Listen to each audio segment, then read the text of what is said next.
very first play, running about 35 yards.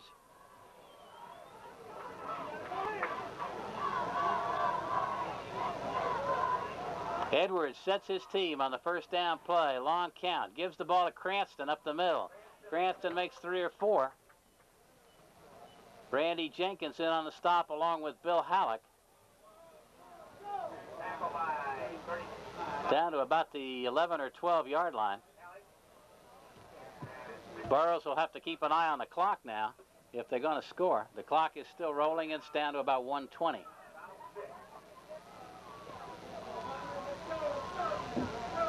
Edwards doesn't seem to be in any hurry. Gets his team set. Fakes it to Cranston on the option ball, going to the right side. He's still got the ball, squirts away from 2 or 3 men and goes in for a touchdown. He was hit by 2 or 3 men over there as he kept the ball in the option, and he kept getting away from them, and he went in for the touchdown. So John Burroughs scores again, and they lead now 26-0 as the quarterback kept the ball and went on in. And now John Burroughs wants to call a timeout. Wants to see if they want to go for 2 or not.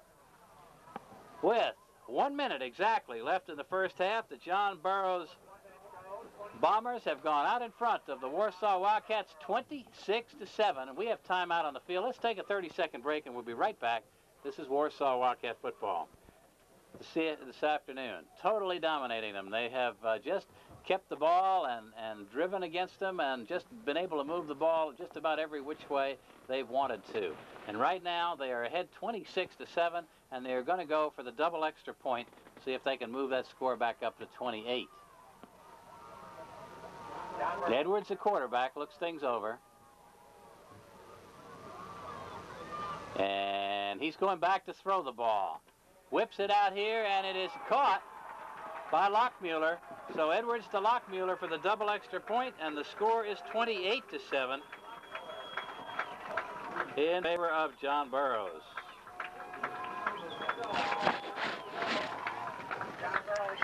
Warsaw Wildcat sectional playoff football brought to you by A Touch of Glass in Warsaw's Truman Hills Mall. You can personally score big with great gifts from A Touch of Warsaw Wildcats tonight. They have been very high after playoff victories against Kabul in the sectional championship and in the quarterfinal. A tough game last Monday night against Seneca, and now against John Burroughs. They are really beaten down, and they haven't been able to be very effective. Long kick is to Jonathan Gott down at the 5-yard line, to the 10, looking to the right sideline. He can't get outside and make much yardage, and he's wrestled out of bounds at the 20. So Jonathan Gott is brought down at the 20-yard line, and the Wildcats will have on their own 20 with 54 seconds left to go in the half, and they are down by that big margin of 28-7. At halftime, we're going to be talking to Lauren Berkey, who may become the coach that everybody's looking at pretty quickly, as he was the head basketball coach, and Lauren does an awful lot of things with Wildcats. In that interview, he's going to be telling you about next year's football schedule. You might be interested to hear what the Wildcats will be doing next year on their football schedule. Right up the middle goes Jonathan Gott, making about 3 or 4 to about the 24-yard line, where he's brought down. Wildcats were really taken out of their game plan here early by the big lead. Last time they went into the shotgun, and they don't really like to do that. They'd much rather keep that ball and move it on the ground. But when you're down by all this score, you can't do that very well. There's a give to Halleck coming up the middle, and Halleck is just stacked up at the line of scrimmage and doesn't get anywhere. And that's probably going to be the last play of the first half, unless the Wildcats are in a big hurry. We're down to 15 seconds, and they don't really need to run another one if they don't want to. Wildcats trailing at 28-7 as we count down here at the end of the half. They come up to the line of scrimmage, but the clock is going to end the first half. So at the end of the half here at John Burroughs in Ladue, Missouri, it's been John Burroughs' afternoon as the blue and gold has dominated the Wildcats 28-7.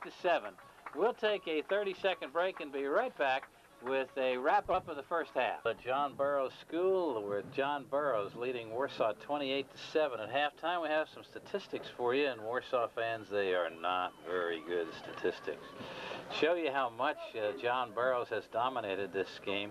They have amassed on the ground 232 yards, and Warsaw has picked up here in the first half. Looks like 44. So 232 to 44 on the ground. For the Burroughs players, two guys, Cranston and Lockmuller, have really carried the mail. They've carried the ball 30 times between the two of them.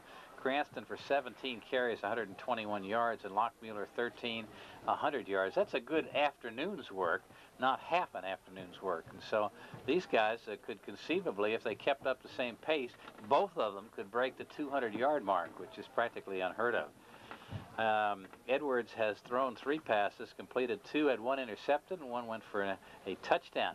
On the Wildcats side, Jonathan Gott carried 4 times for 27 yards. Bill Halleck 5 times for 17 yards, and he got 15 of that in 1 carry. Eric Ramsey's carried a couple of times, and he's -2 yards. Ramsey has thrown 6 passes and completed only 1 of them. 1 was intercepted. And so the Wildcats really haven't been very impressive so far at all in any category. To sum it up again, the John Burroughs Ball Club scored 2 touchdowns in the first quarter on drives. They drove 62 yards for the first one.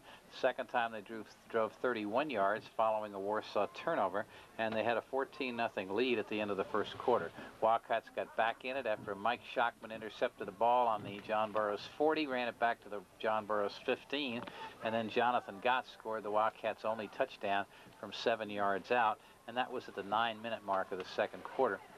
Gott kicked the extra point, making it 14-7.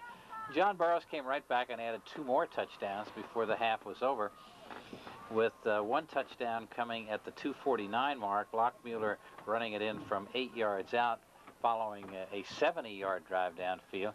Then the last touchdown was kind of given to the Bombers by the Wildcats because they went for a 4th and 4 on the Burroughs 44 and lost yardage, gave the ball back to Burroughs on the 48-yard line with just a couple minutes left, and Burroughs came roaring down the field. In 3 plays they scored and added a double extra point, and that's where we are at halftime, 28-7 in favor of the blue and gold John Burroughs Bombers.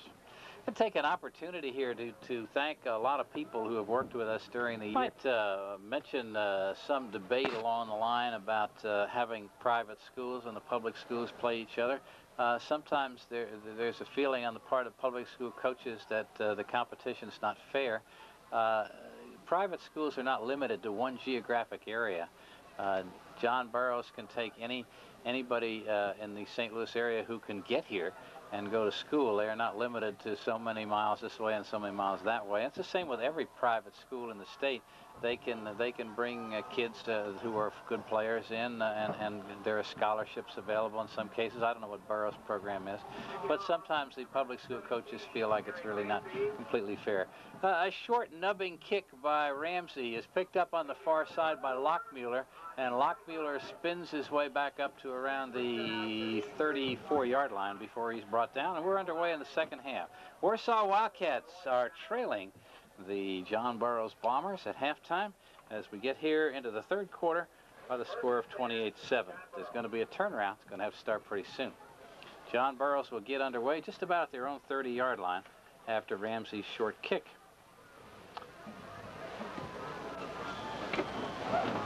Put the old glasses on here.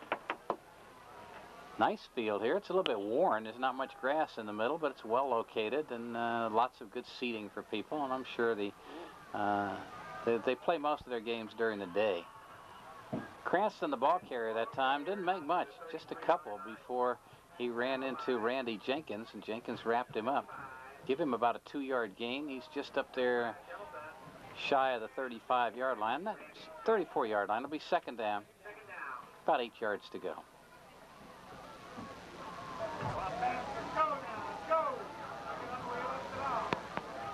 Second and 8. Open field is to the right. They set a power I, wing back on the right side.